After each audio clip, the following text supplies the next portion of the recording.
एरिए में है, लेकिन वो हमारा मेन है। वहाँ से सन 65 में 1965 में इधर आए थे। तो जहाँ जगह बहुत पसंद आया उनको, तो जहाँ तप किया उन्होंने, जहाँ दूसरी साइड में डेरा बना, वो बहुत ज़्यादा जगह नहीं है, 1.5-2 कनाल जगह है।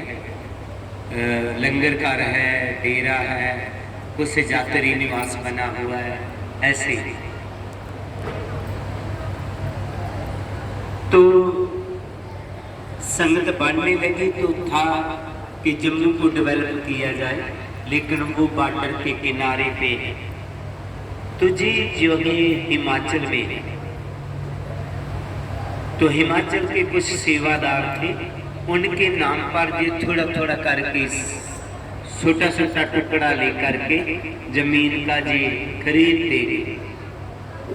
सबसे पहले जहाँ जे सत्संग पंडाल बना, बाद में वो हाल है नीचे, मेडिटेशन हाल है, उधर ही हम बैठा देते। वो कोई फॉल्ट पै गया इसी में, तो ऐसे वहाँ थोड़ी सी गर्मी लगती है। तो कल ही ऐसा हुआ, पता नहीं चल पाए ना चल पाए, इसलिए हम वहाँ नहीं गए। मेडिटेशन हॉल के बाद हमने वहाँ रूम बनाए ऊपर दर्शनी ड्योढ़ी, तो वहाँ पर एक छोटा सा स्कूल चलाया। बाद में वो इस बिल्डिंग में आ गए, बच्चे ज़्यादा बढ़ गए जी, हमने हॉस्टल बना दिया, स्कूल को पीछे ले, साथ ही गर्ल हॉस्टल है। और इसके अलावा जहाँ से 25 किलोमीटर दूरी पर हमने एक यूनिवर्सिटी के लिए जगह खरीदी, लेकिन पंजाब के बच्चे ज़्यादातर बाहर चले गए, इधर काम रहे, इसलिए वहाँ एक कॉलेज ही बनाया हमने। अब वहाँ एक एकेडमी चल रहा है, और अब सोच है कि एक हेल्थ सिस्टम, हेल्थ सेंटर बनाया जाए। वो डॉक्टर लोग उस पर चर्चा कर रहे हैं, काम हमने शुरू कर दिया। 3 स्कूल और चल रहे हैं, जो गुरु रविदास जे टेम्पल है जे नहीं था, जहाँ उस साइड में ही था, लेकिन कुछ जैसे आप लोग आए हैं, कुछ संगत इधर से ही आकर के वापस चले जाती थी, उधर नहीं जाती थी। तो संगत ने कहा कि नहीं, कोई आस्था का केंद्र भी होना चाहिए, जहाँ शीश झुकाया जाए गुरु जी को। तो फिर ये टेम्पल बना। तो ये टेम्पल अजनी और ने गुरु जी की बानी के आधार पर बनाया। आप टेम्पल में गए हैं, इनके 4 दीवार हैं, क्योंकि सतगुरु रविदास जी के बाद श्री गुरु ग्रंथ साहिब में गुरु रामदास जी ने लिखा है, रविदास चमार उस्तत करे, हर किरत निमख एक गाय, पतत जात उत्तम पिया, 4 वर्ण पे पा गया। गुरु जी के चरणों में 4 ही वर्णों के लोग आए, इसलिए इसके 4 द्वार। तो ये छोटे से सरोवर के बीच है, कमल का फूल सरोवर में होता है, लेकिन पानी के ऊपर रहता है। गुरु जी एक गरीब जाति में पैदा हुए, लेकिन महान इतने हुए, जैसे कमल फूल ऊपर, ऐसे सभी इसके ऊपर आए। रविदास ठाकर बने, तो इसकी ऊंचाई जो है 84 फुट है। जन्म तो इनका चीकड़ में हुआ, गरीबी में पैदा हुआ, लेकिन बड़े इतने हुए, कहे रविदास जो जपे नाम इस जात ना जन्म ना जोड़ने का। इसकी ऊंचाई 84 फुट है। गुरु जी के चरणों में जो भी आया उनकी 84 काटी गई। इसका नामकरण करना था, तो बुद्धिजीवी एकत्र हुए। तो मैंने कहा कि गुरु रविदास टेम्पल है, कहते कि वो तो होता ही है, कोई अलग नाम होना चाहिए। तो वो एकत्र हुए, तो कहने लगे इतनी पीसफुल जगह हमने देखी नहीं जहाँ गुरु जी का स्थान हो। एक पासे छोटी छोटी पहाड़ियाँ हैं, दूसरे पासे नदी, साथ में नदी है, इधर पहाड़ी, पहाड़ी और नदी के बीच गुरु जी का स्थान। कहते वेरी पीसफुल जगह। दूसरा कहता है मैं पूरे वर्ल्ड में नहीं देखा ऐसा। तो इसका नाम फिर उन्होंने कह दिया उसी टाइम कि वर्ल्ड पीस टेम्पल, शांति का घर। तो ये छोटा सा इतिहास था जहां पर जी संगत कुछ आई है, जी भी हरियाणा की है। जी 8 तारीख को हमारे पास आए थे। 8-9 का जहां कार्यक्रम था, इतनी संगत थी कि ऊपरली ग्राउंड में भी संगत थी।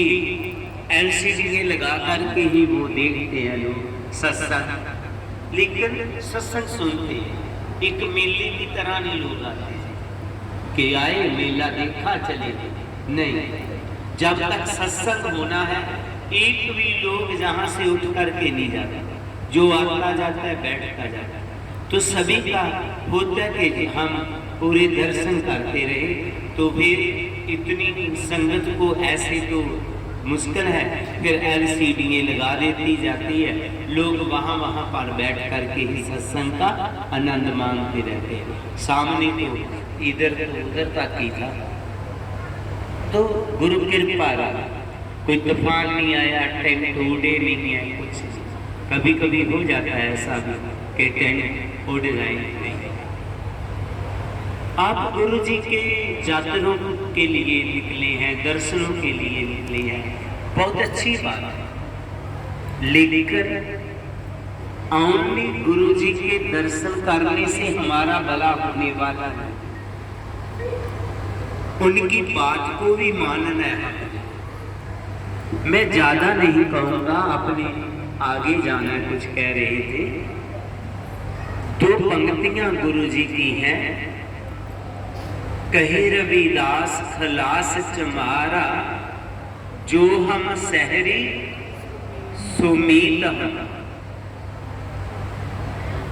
गुरु जी कहते हैं मेरा श्रद्धालु कौन है, मेरा सज्जन कौन है, मेरा सेवक कौन है, जिसका जीवन स्वर्ग हो, जिसका परिवार स्वर्ग हो। हमने देखना है मैंने अपना जीवन स्वर्ग बनाया कि नहीं बनाया, मेरा परिवार स्वर्ग है या नरक है। अगर हमारा परिवार, हमारा जीवन नरक है तो हम गुरु जी के श्रद्धालु नहीं।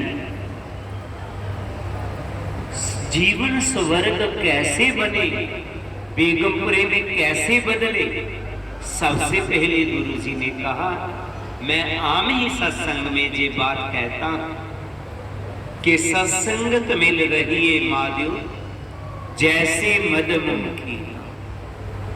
प्यार से रहना, परिवारों में सोसाइटी जैसी मधुमक्खी रहती है। मधुमक्खी सभी में वसीला डंग है, लेकिन अपनी साथन को कभी भी डंगती नहीं जा सकती। हमने भी प्यार से रहना, एक दूसरे को ऐसी बात नहीं कहना कि उनका मन दुखी हो। अगर हमारा प्रेम नहीं है, प्यार नहीं है, तो अत सुंदर कुलीन जतर मुख ज्ञानी तनमन मृतक कहिए नानका जे प्रीत नहीं भगत। अत सुंदर कोई बहुत खूबसूरत है, कोई बहुत दिमाग वाला है, बहुत वैज्ञानिक है, बड़ा ज्ञानी है, बड़ा पैसे वाला है, प्यार नहीं तो मुर्दा। मुर्दे कहाँ रहते, कब्रिस्तान में। सैकड़े कब्रें होती हैं, साथ साथ में एक दूसरे से बातचीत नहीं करती। हर एक कब्र में इंसान की बॉडी है। हम घरों, बहुत सुंदर घरों में रह रहे हैं। एक कमरे में दरानी है, एक में जेठानी है, एक में पिता है, एक में पुत्र है। आपस में बातचीत हम नहीं कर रहे। हमारे मकान में और उस कब्रिस्तान में कोई अंतर है? हमने देखना है। कहीं हम अपने मकान को कब्रिस्तान तो नहीं बना रखा।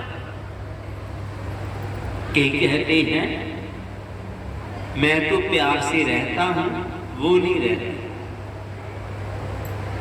अरे वो मुर्दे बनते तो बनने दो, आपने मुर्दा नहीं बनना। हमने प्यार से रहना। आप सोच लेना वो मुर्दा है तो मैंने मुर्दा नहीं। प्यार परिवार में। दूसरा बात, दुर्मत का त्यागन करो, ले हो गुरमत। खोटी मत को